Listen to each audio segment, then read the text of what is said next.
One moment, I was traveling east in my car, the day progressing normally and as expected.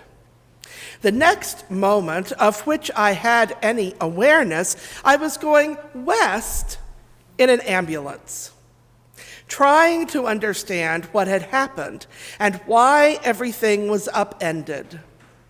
My concussed brain couldn't piece together what I had been doing or what my plans had been, but I knew clearly that something had gone very wrong. It's disorienting to have your world set spinning in a different direction than you expected, to have the ground beneath your feet yanked up like the proverbial carpet, and not be able to make heads or tails of what took place. This is where the disciples, apostles, and all those in the Jesus movement find themselves in the days following Good Friday. For a while, they had known that the danger to Jesus was ramping up, and the threats to him and to themselves were getting serious.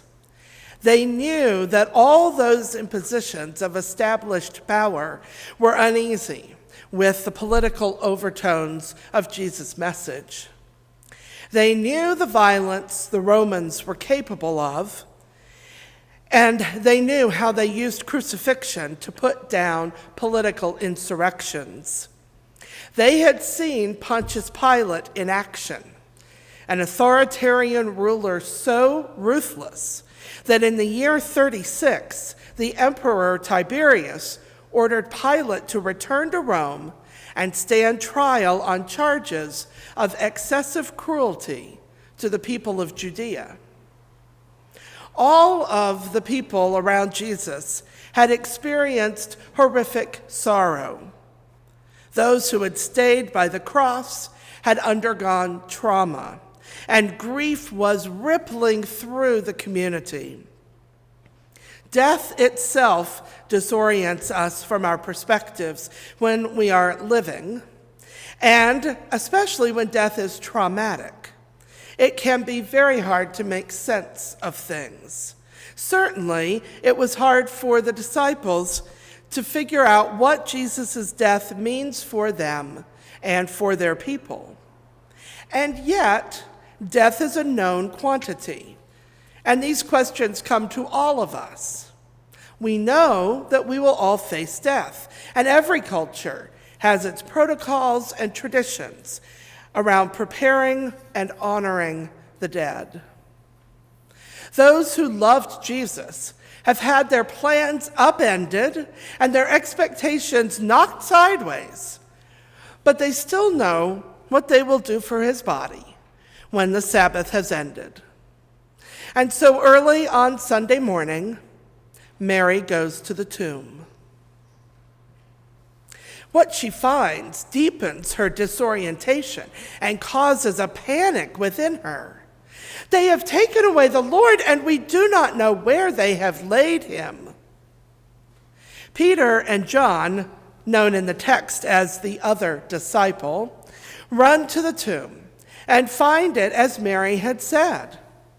Investigating further, they find the grave clothes, the linen wrapping here and the headcloth there, and no body. Unable to make heads or tails of the situation, not comprehending what it all might mean, but knowing that something had gone wrong, they went home. I imagine they sought the comfort of friends to talk this development over with.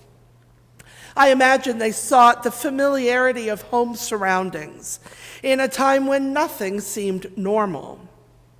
I imagine they sought the safety of the known when their own well-being was thrown into question. They went home. It's not an unreasonable thing to do. They are seeking safety and stability, and home seems to offer that. In going home, though, they leave the scene and they cut themselves off from the revelation they might receive there. By distancing themselves from the incomprehensible, the disturbing, and the confusing, they miss out. Mary, on the other hand, stays by the tomb, in the place of disorienting grief. She stays in the place of death, subjecting herself to all its dislocating and disturbing power, and she weeps. With tears in her eyes, she peers into the tomb, seeking answers she can access only by being there. Because she has remained in the location of what disoriented her so much, she is present for the extraordinary sight that greets her eyes. Two angels sitting where Jesus had lain. "Woman, why are you weeping?" She explains, as she had to Peter and John, and turns to discover another person there. "Sir, if you have carried his body away, tell me, I will take him." She is disoriented by the lack of a body, but still there is a logical explanation. There are still protocols to be followed, traditions of death and burial to attend to. She still knows which direction she is traveling in on the road of sorrow and grief.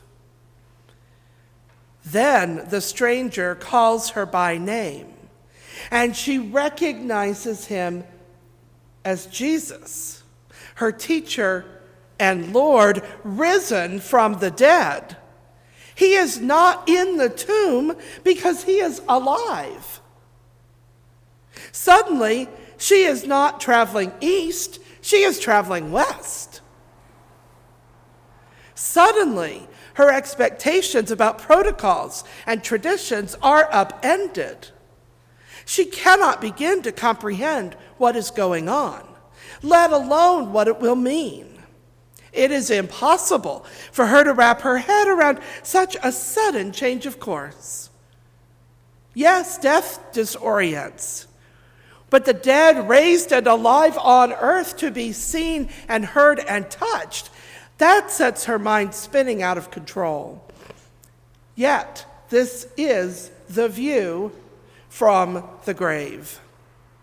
Because Mary stayed, she is the first to encounter the risen Christ. Where do we go when our lives are upended and we are overwhelmed by our disorientation? What do we do when the world as we knew it suddenly isn't there? How do we find our grounding when it seems to have been yanked out from under us? When we're suddenly going west instead of east? Many times we want to follow Peter and John and go home, to retreat, to find stability and comfort in familiar surroundings. And in the right circumstance, there can be great value in that course of action. But as I read the gospel this week, I am struck by Mary's staying put in the place of death. It is there then that Jesus meets her.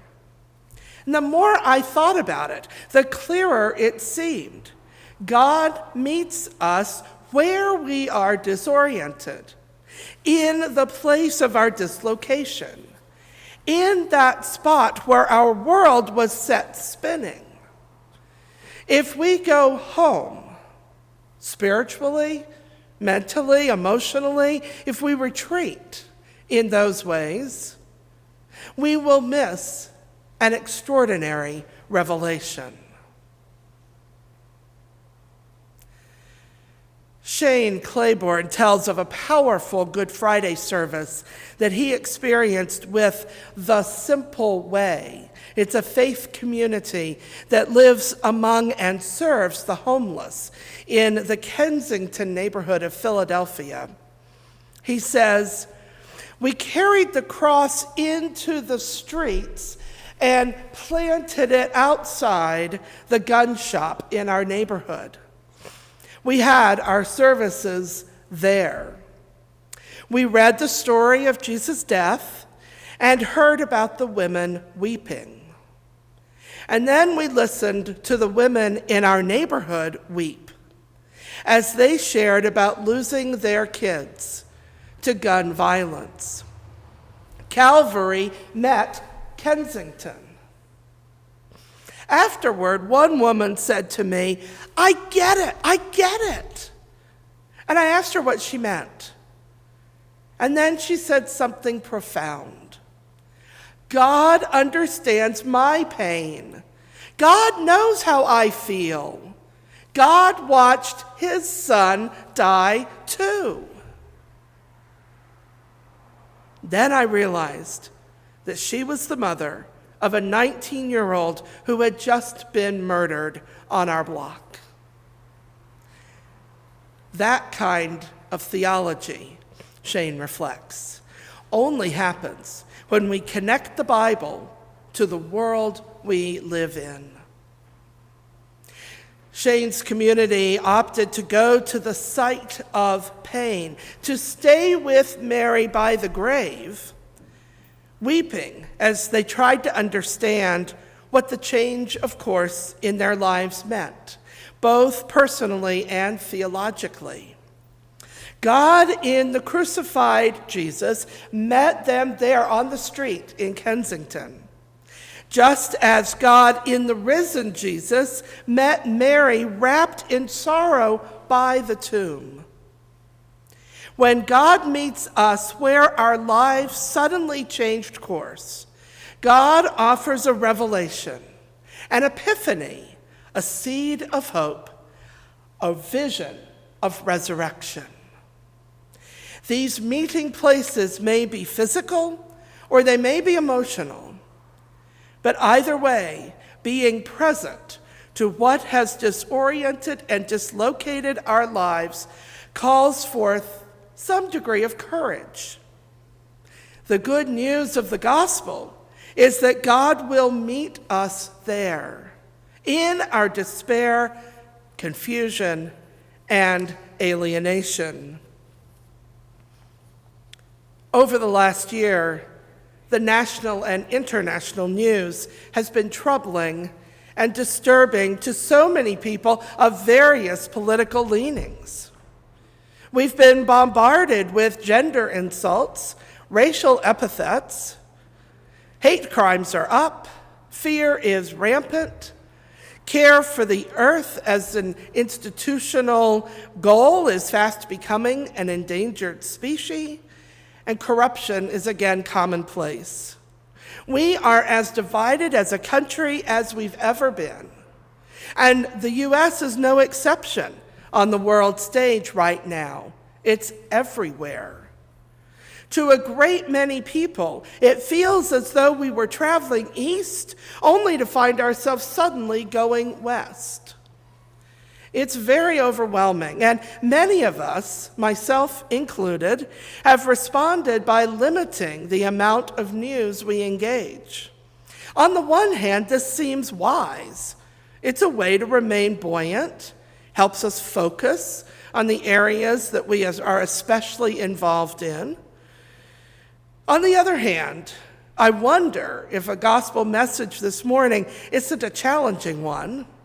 I wonder if by retreating into something more comforting and stable, we miss out on those places of greatest poignancy where God would meet us in stunning revelation. I wonder if the gospel message to us this Easter is to heed Mary's example and remain longer by the tomb, in the place of our disorientation and overwhelming emotions. For it is there that Jesus first revealed himself alive, risen from the dead, having conquered sin and evil. It is there that the good news dawned. And Mary, who remained present, was there for its proclamation. Theologian Shelley Rambo studies this intersection of death and life. She notes the importance of those who witness at the foot of the cross, and the importance of those moments in which the disciples don't recognize Jesus when he appears. Like, is he the gardener?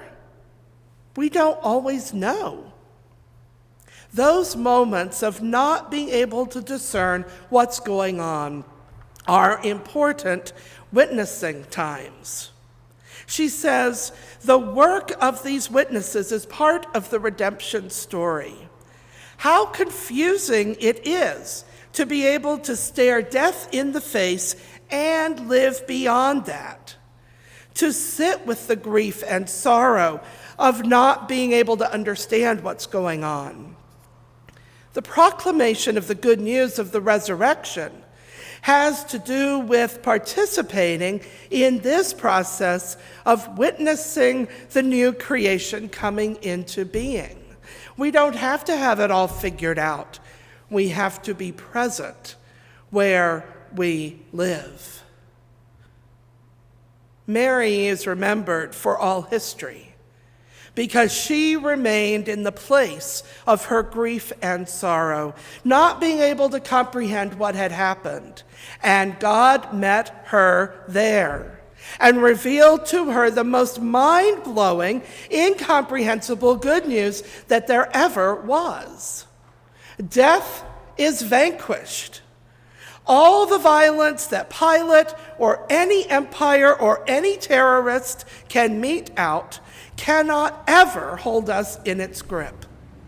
A new creation is coming into being right here, right now, in our midst, in the graveyard. And we who are present are witnesses to it. Then we tell what has been revealed to us. That is the view from the grave. Amen.